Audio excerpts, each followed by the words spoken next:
se introdujeron estos medicamentos para tratar la manía, que es una forma de psicosis, ¿no? En psiquiatría desde 1949, para el tratamiento de la manía y para la enseñanza funcional de la enfermedad maníaco-depresiva. Después vamos a ver a continuación, después de esto, obviamente, medicamentos que tengan que ver con la depresión también. Bueno, la carbamazepina, ustedes ya conocen, es un compuesto tricíclico que hemos visto como medicamento en el tratamiento de la epilepsia. En realidad, la carbamazepina nació como un fármaco para resolver la neuralgia del trigémino, pero terminó siendo utilizada incluso para las convulsiones tónico-clónicas de la epilepsia y también para el pequeño mal. También el valproato, ustedes recuerden que el valproato, justamente la etosuximida, sirve para el tratamiento de epilepsia denominada crisis de ausencia. Se emplea también para la manía, aunque el valproato en muchas oportunidades también se lo ha utilizado para el tratamiento de las convulsiones tónico-clónicas producidas incluso por medicamentos como el metiltetrazol, que ya hemos hablado que viene con el nombre de Corazón de laboratorio NOR para nuestro país. Bueno, dentro de las características químicas, el litio es un metal para la tabla periódica de los elementos, es un metal alcalino, monovalente, tiene valencia 1, litio, plata, potasio, sodio, tiene valencia 1, ¿no? Que se utilizan varias sales, sobre todo el carbonato y el citrato de litio. El mecanismo de acción de estas sales no está de todo bien definido, pero como les dije, hay dos versiones importantes. Una, que el litio tiene la tendencia de reemplazar al sodio, ya sea el sodio que tiene valencia 1. Sin embargo, lo suele hacer, lo cual va a generar los efectos adversos, y otro que vamos a ver que hace a través de un ciclo que es el ciclo del fosfatidil-inositol, donde vamos a ver cómo también funciona el litio bloqueando ese ciclo. Bueno, dentro del mecanismo de acción del litio es capaz de pasar por canales de sodio, voltaje dependiente, quede claro, cuando estamos hablando de canales de sodio con voltaje dependiente, estamos hablando sobre todo de dos elementos importantes, uno del músculo cardíaco y otro del sistema nervioso. Pero no por los de potasio, pueden aumentar los procesos de trasiego, o sea, cambio iónico que podrían cambiarse debido a que el litio, al igual que el potasio, tiene valencia 1 y el sodio no. Sin embargo, el litio utiliza los canales de sodio voltaje. Por lo tanto, se ha sugerido igualmente que el litio podría convertir en su purificación del calcio y afectar la liberación del calcio del neurotransmisor. Recuerden que el calcio es muy importante para la liberación, ¿no?, de los neurotransmisores cuando están inmersos o incluidos dentro de las vesículas a nivel del pie sináptico. El calcio aproxima las vesículas a la membrana presináptica y genera la liberación de los neurotransmisores. Efectos de neurotransmisores potencian la acción de la serotonina, por eso nos sirve en estas patologías psiquiátricas, sobre todo el manejo depresivo. Puede disminuir el comportamiento de la dopamina y la noradrenalina, puede aumentar la serotonina, dopamina y noradrenalina están también ligadas a la depresión. Eso vamos a hablar un poco también. Bueno, al parecer también lo que es el desarrollo de la supersensibilidad de los receptores de dopamina también puede aumentar la síntesis de acetilcolina, como pueden ustedes cuando aumenta la concentración de acetilcolina, vamos a tener alteraciones a distintos niveles, ya sea ocular, digamos, gastrointestinal, cardíaco. La acetilcolina es el mejor representante, podríamos decir, del parasimpático, y ahí tenemos acciones autónomas también que pueden, digamos, ser activadas por el consumo de litio. Posiblemente reciente captación de la colina y la contaminación nerviosa. Algunos estudios indican que el aumento de la actividad política también indica la manía en algunas medidas. Recuerden que muchos de estos medicamentos tienen que ver con alteraciones de tipo psiquiátrica. Hemos visto que tanto la atropina como la copolamina, que tienen que ver con la acetilcolina, también puede generar sobre todo amnesia y muchos trastornos, sobre todo del juicio y la memoria. Bueno, aquí tenemos un poco de ese mecanismo de acción. Como pueden ver, a partir del inositol, si ustedes quieren, bufopatidil, inositol, bufopatidil, inositol, buffato, bufopatidil, inositol, bifosfato, como pueden ver, también pasa a ser el inositol, el trifosfato, inositol, trifosfato y el glucosilo, pone a bloquear estos segundos mensajeros con la finalidad de resolver los problemas. Pueden ver que también está la traducción de cada una de esas siglas para que ustedes puedan, digamos, tener una mejor visión de todo lo que. Recuerden que además el diacilglicérol que se puede aquí, la verdad, sigue siendo también un segundo mensajero y nosotros podemos observar incluso la presencia de la proteína G cuando hemos hablado de los receptores metabotrópicos ampliamente ya hace varias clases. Bueno, ahora el trastorno afectivo bipolar hoy en día se ha hecho, digamos, muy común hablar de trastornos bipolares, ¿no? Está muy de moda, digamos, este tipo de trastornos. Estamos hablando de ello, el tratamiento ideal para trastornos bipolares, especialmente de la fase mañana.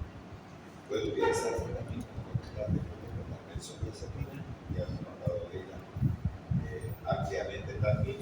Son muy buenos inductores de la anestesia, que también sirven como neuromodulante, anticonvulsivante y obviamente su más importante es la aceleración. Y entonces, la benzodiazepina es fácil de encontrar. El éxito para lograr entonces la reducción de un 60% cuando se utiliza el vínculo. Cuando la manía es leve, solo el vínculo puede ser suficiente. En casos más graves se terminan con clonazepam, que son benzodiazepina, y algún antipsicótico. Los trastornos maníaco-depresivos son el uso concomitante con la carbamazepina.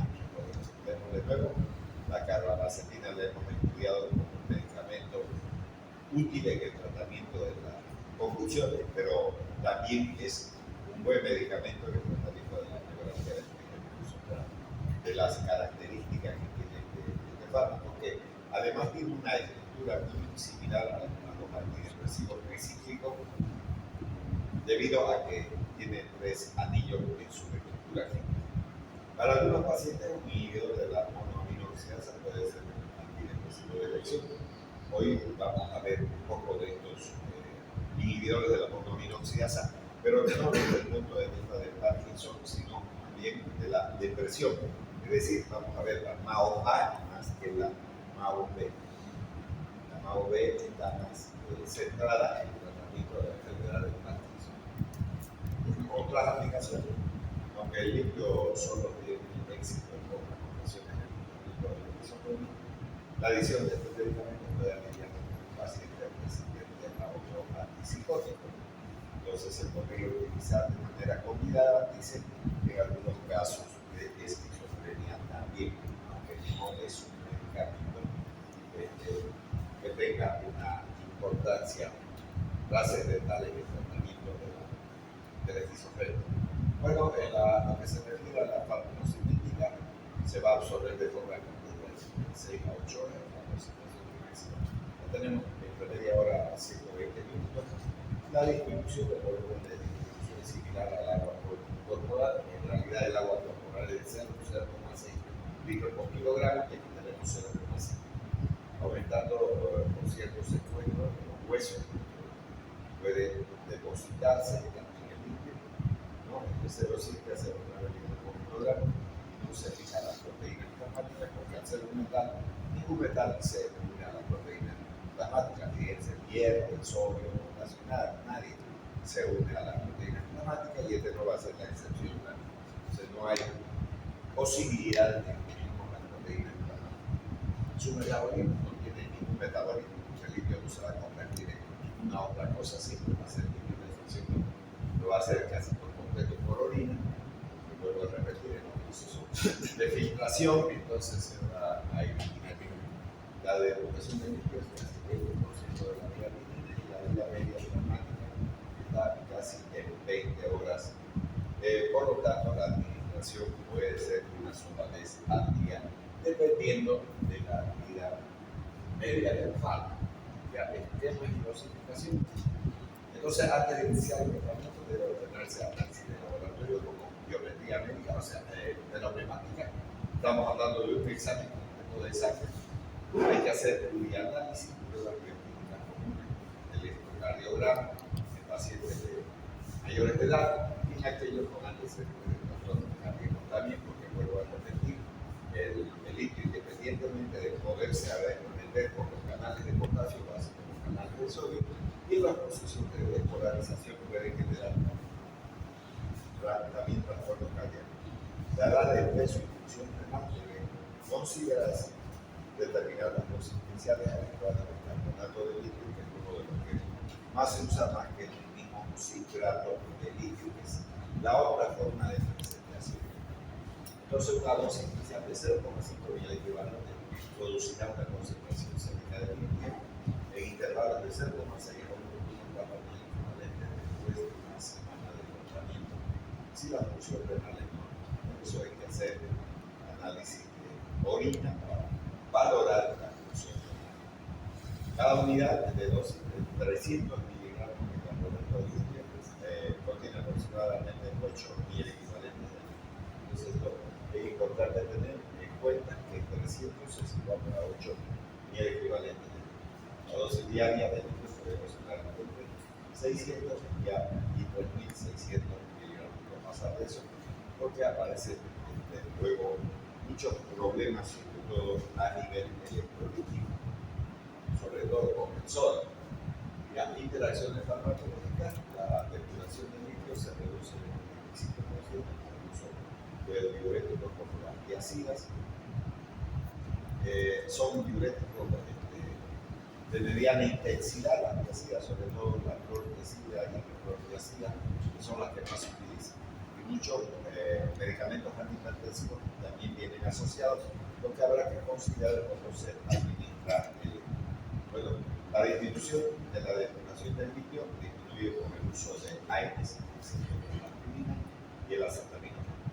Los neurolépticos, que ya hemos visto en la clase pasada, comenzando, si se quiere, el tratamiento clásico, la verdad que el esquizofrenia.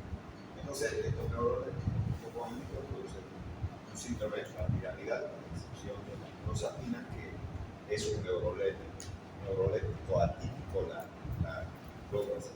Entonces, eso también habrá que considerar a la hora de alimentar. Bueno, dentro de los efectos adversos, va a generar temblor, atenolol, que es un medicamento bloqueante beta-adrenérgico selectivo para los receptores beta-1, o el propranolol, que no es selectivo, que puede afectar tanto a los receptores beta-1 y beta-2, y el cual además está contraindicado en los pacientes diabéticos y en los pacientes, sobre todo asmáticos. En cambio, el atenolol no, por el hecho de que tiene una acción más selectiva sobre los receptores beta-1, que son mayoritariamente importantes a nivel cardíaco. Entonces, son beta-bloqueantes. En realidad, estos medicamentos sirven para el tratamiento de la hipertensión arterial. Cuando veamos la hipertensión arterial, vamos a ver, digamos, son bastante usados en todo de acuerdo a lo que vayamos avanzando. Pero también sirve para otras cosas, no solamente para la hipertensión, también se puede utilizar como una alternativa en el tratamiento de las arritmias que pueden generar también la coreoatetosis, de la actividad motora, ataxia, disartria, hiperfasia y el dolor psiquiátrico puede general con confusión mental, el uso del carbonato de litio puede visitarlo. Sobre la función tiroidea también es importante tener presente, por eso hay que hacer estudios de función tiroidea antes de empezar el tratamiento, de cumplir la función tiroidea, pero debe ser conveniente obtener también concentraciones sérica de la hormona estimular de la tiroides cada 6 a 12 meses. La polinicia y la poliuria, que son tratados frecuentemente en tratamiento con litio, provocado una diabetes insípida metrogénica resistente a la vasopresina rápida. Bueno, hay varios productos, incluyendo las tetracistinas, pueden también provocar, digamos, esta diabetes insípida nefrogénica.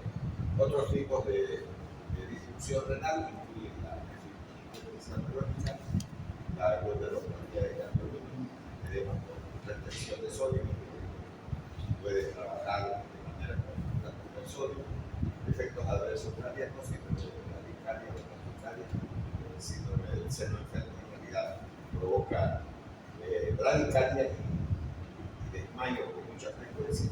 Es una contraindicación para el uso del o sea, no hay que usar en ese tipo de pacientes. Con frecuencia se observa tratamiento también de la ORT. Recuerden que eso constituye la repolarización del ventrículo a nivel del electrocardiograma. Bueno, ahora sobre el embarazo, una paciente con buenos niveles de litio, en embargo, el embarazo y después del parto, estos valores suelen llegar a 114, es decir, la que nace el niño se puede elevar la concentración de litio en la madre. El litio es transferido a la leche materna también, siendo un tercio de la concentración. Bueno, la intoxicación en recién nacidos por litio se manifiesta momentáneamente, si no se rechaza asunción a los termómetros y tal vez hepatomegalia. Importante tener presente porque ustedes pueden observar que hay una depresión del sistema nervioso y hay que considerar que los recién nacidos no tienen algo del sistema nervioso, por lo tanto hay que estar siempre controlando ese aspecto. Preferible es suspender la lactancia y dar digamos, leche artificial a través de la mamadera a los bebés para que no afecten su sistema. Terminamos el vídeo, ahora vamos a ver inhibidores de la monoaminoxidasa que tienen que ver con la depresión. Bueno, depresión tiene todo. La depresión puede ser considerada normal como también patológica. No hay una sola persona en la Tierra que en algún momento de su vida haya tenido depresión. Pero nosotros aquí en la clase vamos a hablar de la depresión patológica mental. A ver, uno se deprime por varias razones. Podríamos hablar de problemas más banales si se quiere. Por ejemplo, si a una dama no le dejan ir a un quinceañero que tiene 15 años y es dama y todo ese tipo de cosas, le compran un vestido, lo barren también, se agranda la cara, y entonces los ancianos quieren morirse y van a deprimir. Los recién nacidos pueden también tener ese tipo de problemas, incluso los recién nacidos pueden llegar a tener úlceras por el hecho de que a veces no son, o sea, según ellos no están bien tratados, pinchan porque sepsis, el recién nacido, pueden tener varias patologías diferentes, entonces puede generar también úlceras y se deprime.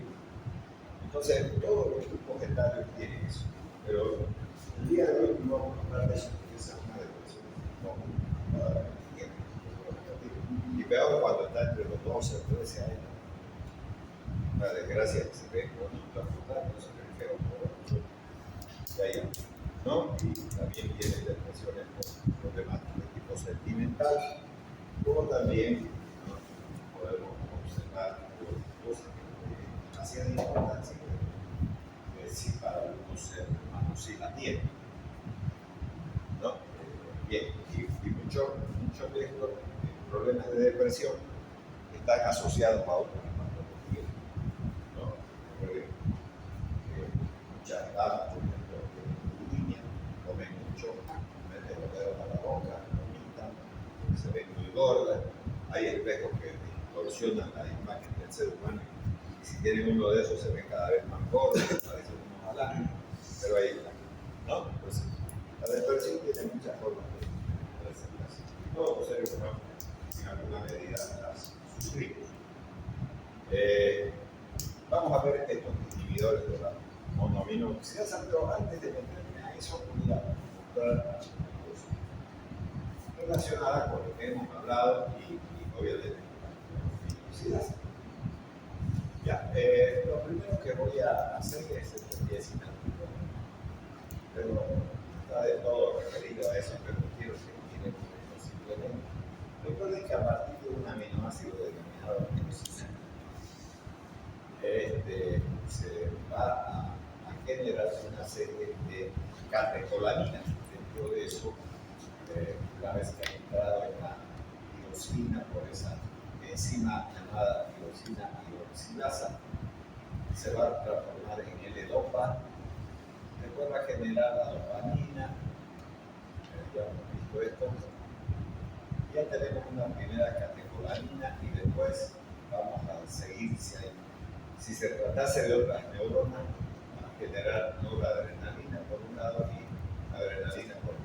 Entonces dopamina, noradrenalina y adrenalina vienen a ser las catecolaminas. Esas se van a liberar al diacinámido, vamos a suponer la adrenalina, para mencionar algo, por ejemplo. Entonces se libera obviamente por la inclusión del calcio. El calcio ingresa y mueve estas vesículas y se libera esto.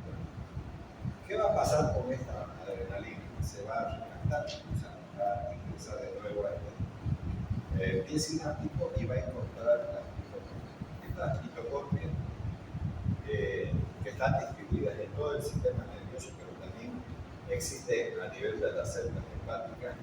Producen dos tipos de monoaminoxidasa. Una monoaminoxidasa que es la MAO-A y hay también la MAO-B. Se ha descubierto que hay medicamentos que indistintamente no son selectivos ni de la MAO-A ni de la MAO-B. Entonces pueden afectar toda esta monoaminoxidasa. ¿Cuál es la función en realidad de la monoaminoxidasa? Destruir que cualquiera de estas catecolaminas, y al destruirlas, entonces dejan de actuar. Por eso se lleva a cabo lo que se denomina recaptación de adrenalina, noradrenalina o dopamina. Entonces, vamos a tener un primer elemento importante, porque ¿qué es lo que en sí produce la depresión? La depresión es producida por la ausencia de estos mediadores químicos, pero no solamente de la dopamina, noradrenalina y adrenalina, sino que también participa la serotonina, sobre todo, porque ya hemos dicho que serotonina es lo mismo que decir 5-hidroxicriptamina. Entonces, serotonina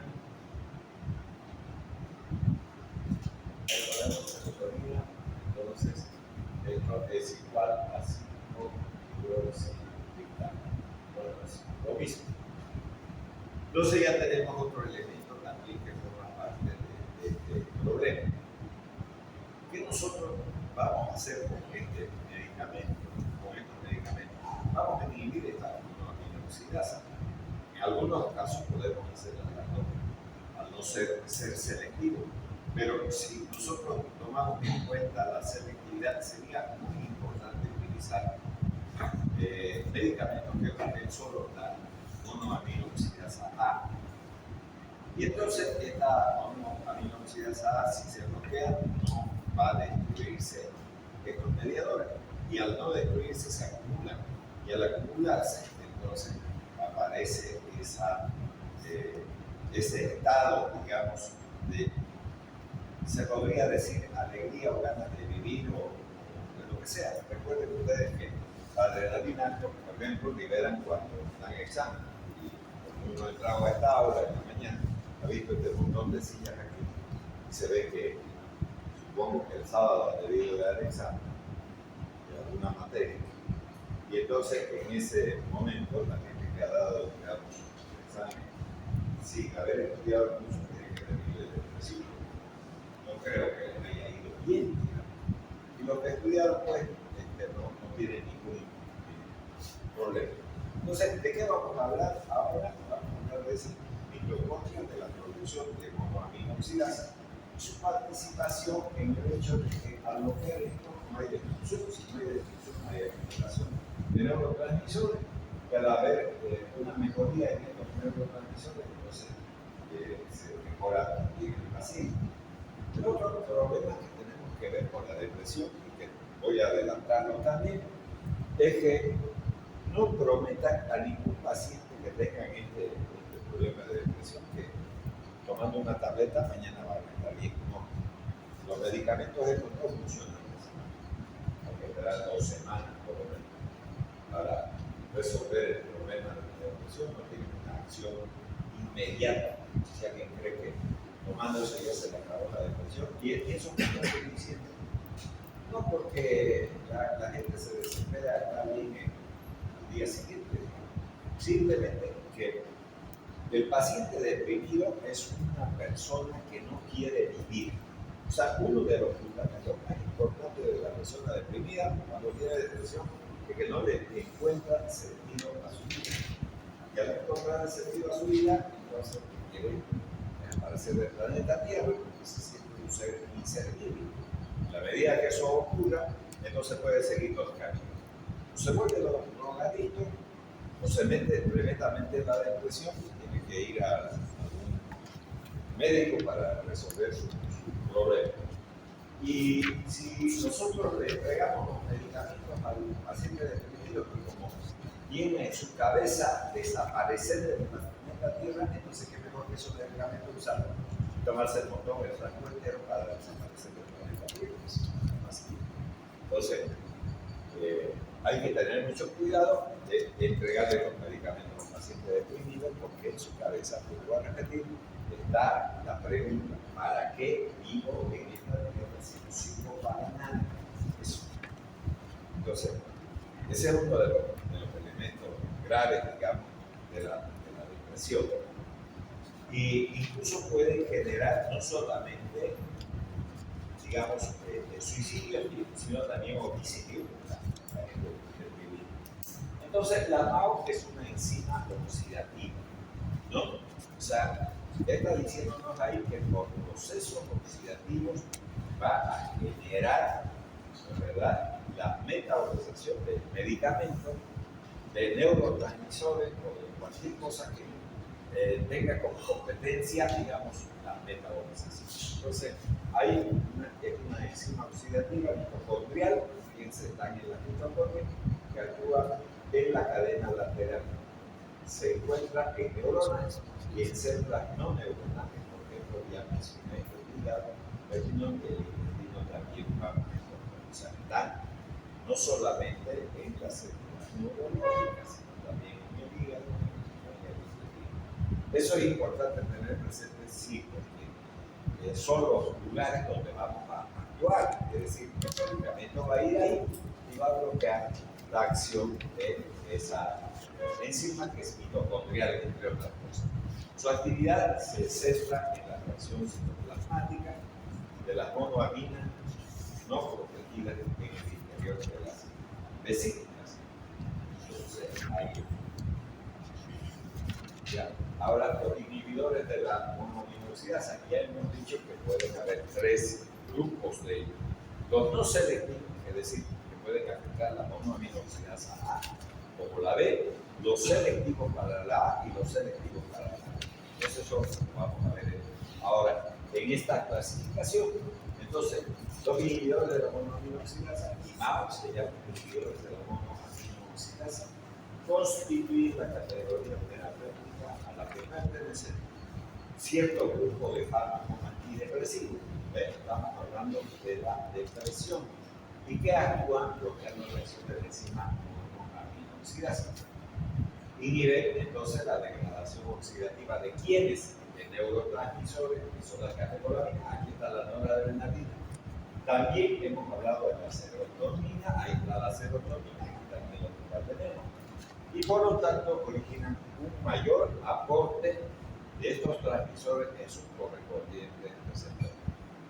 Entonces, si ustedes analizan, el hecho de utilizar estos medicamentos está centrado en la no metabolización de estos productos, sobre todo la noradrenalina y la serotonina, que no se destruyan a través de esta monoaminoxidasa, se acumula el neurotransmisor y entonces se tenga una respuesta que pueda al paciente sacar de ese estado depresivo.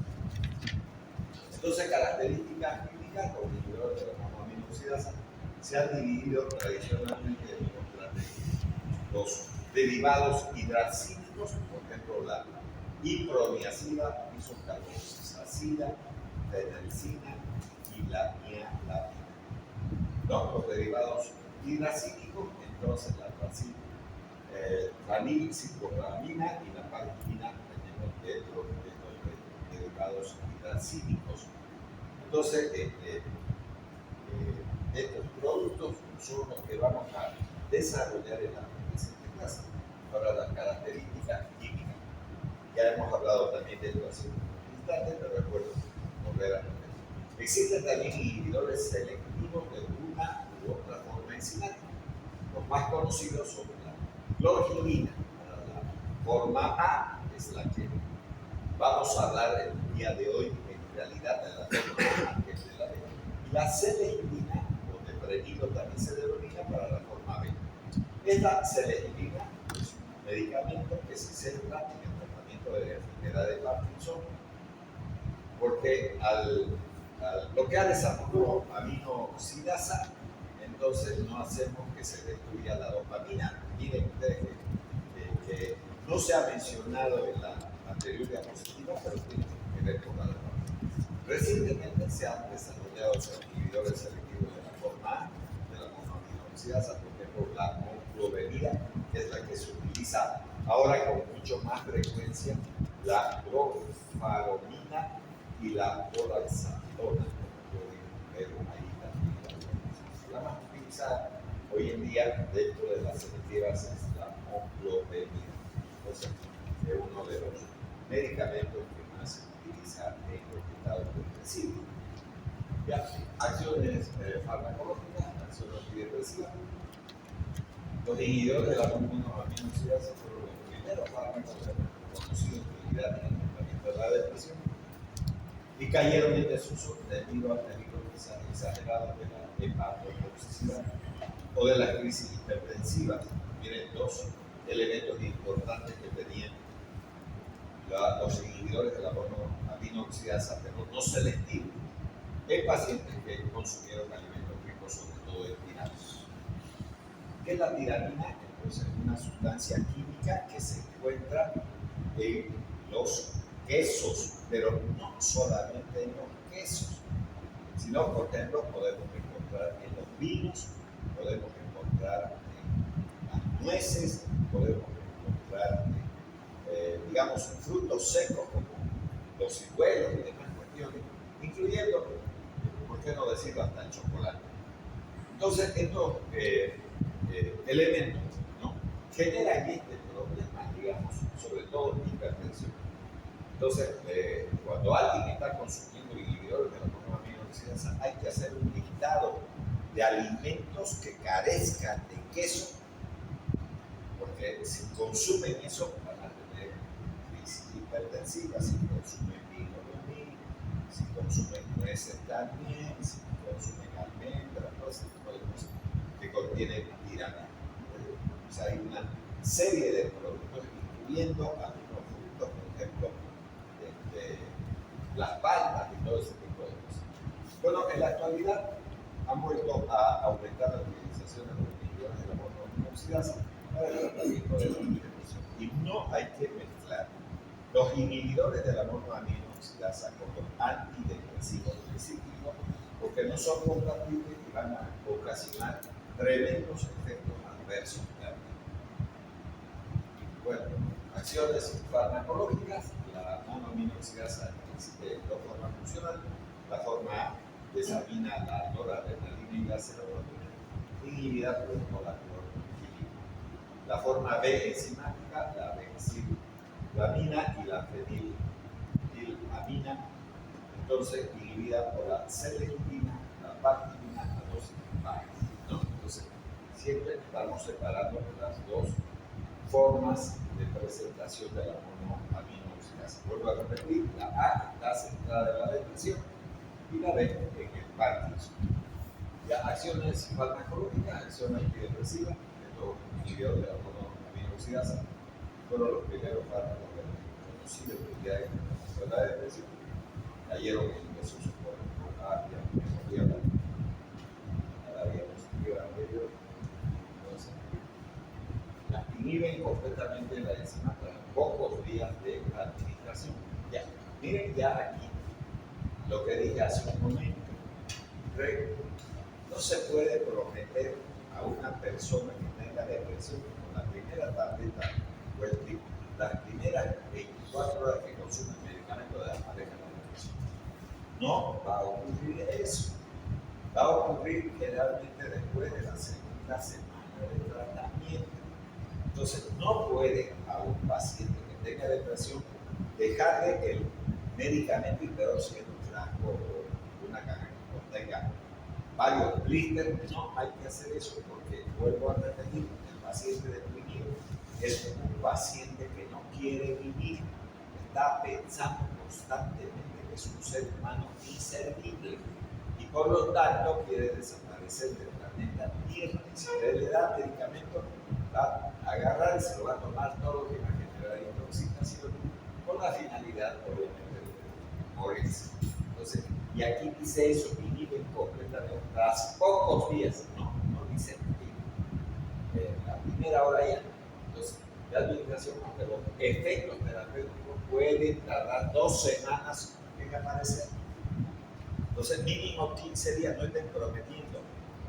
Hay gente que parece tonta en la tierra y no terminan de entender. Por ejemplo, uno de los sujetos que más sufre en la medicina no deja de ser el anestesiólogo. Los anestesiólogos sufren mucho, porque los cirujanos son cretinos. ¿Por qué mierda tendrán en su cabeza? Porque quieren que en un minuto esté ya el paciente durmiendo. No hay eso. ¿Acaso el anestesiólogo es el medicamento? No es el medicamento, tiene una hora de acción. Así se tenga que poner en venta, tiene que tener paciencia. No, porque tienen otra cirugía y quieren salir disparados, quieren que lo anestesien así como más. No puede, por eso hay un mecanismo de absorción, hay un mecanismo de distribución, hay un mecanismo de metabolización y excreción. ¿Para qué entonces estudiamos farmacocinética? Si fuese así, entonces las cosas funcionarían de otra manera. Aquí tampoco. No pueden estar prometiendo que ya las que tomen nomás el medicamento ya se acabó su depresión. No, se acabó la depresión. Me vuelvo a repetir. ¿Y por qué estoy repitiendo esto? Porque existe el peligro. Porque ese paciente deprimido, con la depresión que tenga, si usted le da el pachote, que eso se va a tragar de una vez para desaparecer del planeta. Uno de los objetivos del paciente deprimido es su no existencia en la tierra. ¿No? Yo no sé para qué digo, o sea, esa es una de las cuestiones. Nadie me quiere, ¿no? Todos me odian como la canción del gusanito y ya está. ¿Listo? Eso. ¿No? Entonces, eso. ¿Y cuántas personas hemos tenido? Tal vez todas las que están aquí. Pero pues esas no son depresiones patológicas, son depresiones naturales, normales. A veces, no sé si eso les ha ocurrido, es una alegría grandísima salir de bachiller, salta uno de contento y después qué. ¿Y después qué? No, póngase a estudiar porque si no, tienen que dar examen para el 30 horas de medicina todavía. ¿Y si le va mal? ¿Ah? ¿Qué va a hacer? ¿A tener tarros en la calle o qué? Bueno. Y ahí, ¿qué viene? Esas depresiones vienen, ¿no? Porque uno no está seguro de poder pasar. Entonces, obviamente, probablemente los mejores bachilleres, entre comillas, ¿no? Porque hay sí mejores bachilleres de verdad, pero hay otros que no lo son. Por ayudita, docentes de colegio están de primero y listo, ya está, se acabó el problema. También eso lo sabemos, no es que no lo sepamos. Pero al que va a entrar a la universidad le viene depresión. Claro que le viene depresión, ¿no? Y peor si ve los resultados negativos ahí en las publicaciones luego de que han terminado el examen. Claro que le tiene que venir depresión. Pero en realidad es una depresión patológica. En el Japón, por ejemplo, terminan de matarse los promedios para entrar a la universidad. No es que con 51 pases, ¿no? Tienen un cupo por decir, de 10 estudiantes. Si uno sacó 100, el otro sacó 99,9, así va. No hay 51. Cuentan los mejores y lo demás, Aristide se matan. ¿Por qué? Porque han defraudado a su familia, hacen eso. Así que no crean que eso es un problema de Bolivia o de... No estoy ocupado exactamente. Entonces, eso es lo que le estoy diciendo. Entonces, no se debe de dar medicamentos para que autoadministren los pacientes deprimidos. Hay que dar a otras personas que se da de alguno de se cumplan las 2 semanas y entonces tengamos un efecto terapéutico adecuado. No podemos volar. Uno quisiera que al día siguiente ya esté bien el paciente, pero no funciona de esa manera. Entonces, bueno, ahora tenemos los inhibidores reversibles de la forma A, sobre todo la clomipirona, parece un fármaco de interés en el tratamiento de varios síntomas depresivos que pueden proporcionar la inhibición reversible de la enzima. Entonces, la clomipirona es uno de los medicamentos que más se utiliza. Otras acciones centrales suprimen el sueño paradójico, lo que puede representar los efectos secundarios de una propiedad de interés en el caso del tratamiento, por ejemplo, de la narcolepsia. También se utiliza en el tratamiento de la neurosis de ansiedad y en diversos trastornos cógnitivos que puede ser también una alternativa en el tratamiento psiquiátrico. Características ya farmacocinéticas. Se tiene poca información acerca de la farmacocinética del fármaco, que su actividad biológica es prolongada, con las características de su interacción con el ciclo. Su eficacia clínica se reduce cuando el fármaco se administra con una frecuencia de una vez al día. Eso es lo interesante también, la administración de una sola vez al día, porque siempre va a ser menos problemática su control. ¿No? Los inhibidores irreversibles se absorben bien por vía oral y se metabolizan abundantemente en el hígado. Entonces, el hígado, como digo, también tiene esta característica. Bueno, las hidracinas se metabolizan por acetilación en el cuerpo. Los hidracínicos, por esta reacción muy variable de un inhibidor a otro, acetiladores lentos y rápidos. Recuerdo que esa hidralacina tiene la isoniazida, es una hidralacina, y se observó que cuando se administraba la isoniazida en los pacientes tuberculosos, ellos salían de una depresión, porque obviamente el hecho de estar tosiendo y botando sangre deprime a la gente. Entonces, la hidralacina, la isoniazida es una hidralacina que mejoraba también la depresión, y eso lo observaron gente, obviamente, que estaba realizando tratamientos antituberculosos. La ranilcitromina entonces sufre un metabolismo oxidativo para formar derivados de acetilano, o sea, aminoacetilano. En cuanto a la moclobemida, se absorbe bien por vía oral, pero el fenómeno del primer paso muestra saturabilidad, por lo que el aumento de una dosis puede representar un fuerte aumento en la concentración plasmática y su sensibilidad es de 1 a 2 horas. ¿No? La sensibilidad, si se quiere, plasmática. Bien. Las reacciones adversas, los inhibidores de la monoaminoxidasa se pueden inducir a la sedación o excitación de la conducta, riesgo alto de favorecer también hipotensión postural, a veces con incrementos leves sometidos a la presión arterial diastólica. Ya, eso es lo que va a producir, pero si se consumen los quesos, ahí sí que existe problema siempre de hipertensión. Ya, otros efectos de los inhibidores de la monoaminoxidasa es la transición en algunos pacientes de la depresión a la excitación hipomaníaca o maníaca, o hacia un estado maníaco depresivo, icónico y agitado por ¿no? Entonces ahí también tenemos esos pasajes. Seguimos con las reacciones adversas, puede provocar episodios de agitación, incluso hipomanía, y muy raramente alucinaciones y confusión. Se ha señalado en ocasiones como efectos adversos, por ejemplo, neuropatía periférica, abatimiento, cefalea, debilidad, fatiga, sequedad de la boca y estreñimiento también pueden provocar los inhibidores de la monoaminoxidasa. Seguimos con las reacciones adversas, la hepatotoxicidad, que es una de las reacciones tóxicas por las que se dejó de utilizar los inhibidores de la monoaminoxidasa, ¿no?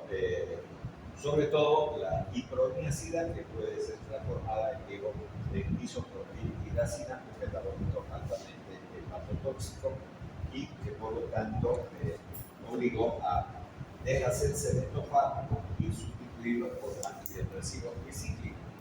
La reacción tiramínica, como el queso, vuelvo a repetir, que no es el queso solo, es la interacción de los inhibidores de la monoaminoxidasa con la tiramina, entonces es un simpático mimético indirecto contenido en altas concentraciones de los quesos fermentados, la reacción del queso por eso se llama, pero vuelvo a repetir, hay digamos muchos alimentos que suelen tener también esto y que hay que evitarlos en la dieta. La inhibición del metabolismo de la tiramina puede determinar mayor liberación de catecolamina y la producción de una crisis hipertensiva. Normalmente no debería de ocurrir esto, pero sí se consumen los quesos, sí.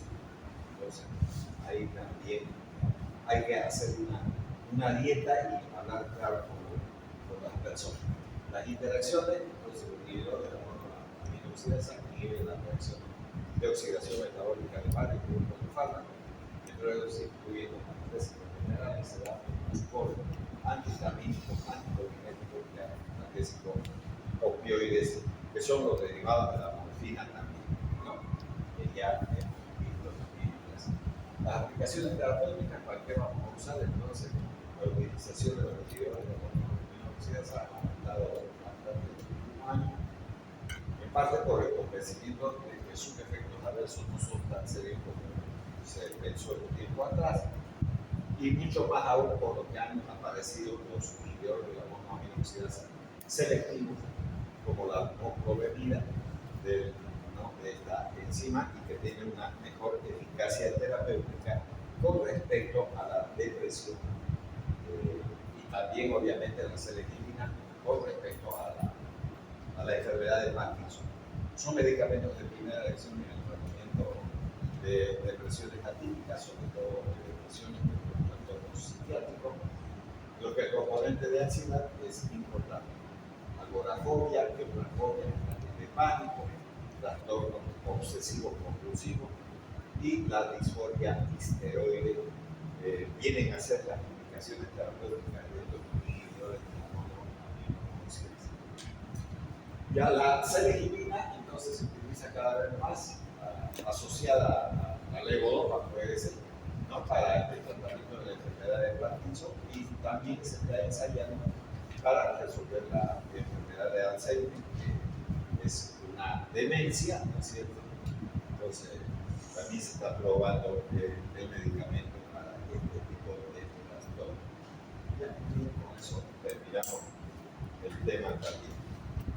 Bueno, vamos a retirarnos ahora. Ya hemos avanzado el tema.